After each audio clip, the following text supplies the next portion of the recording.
ओम नाभ्याशीलं परिकरं कृष्णो समगदा वदगां भौम विदिशा सोत्रातथा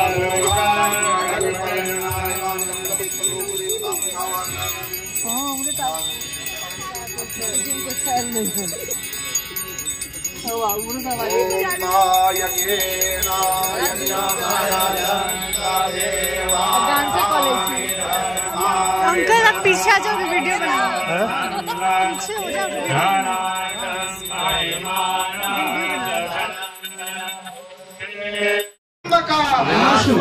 धर्म का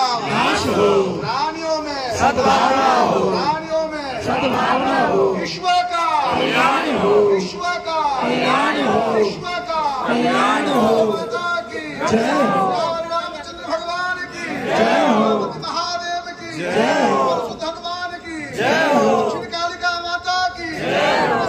भगवती की जय हो, महादेव की जय हो, महादेव की जय हो,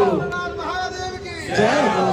महादेव की जय हो, काशी विश्वनाथ की जय हो, बाबा वैद्यनाथ की जय हो, महाकालेश्वरनाथ की जय हो, रामेश्वरनाथ की जय हो, सोमनाथ की जय हो, केदारनाथ की जय हो, बद्रीनाथ की जय हो, पार्वती की जय हो, बाबा की जय हो।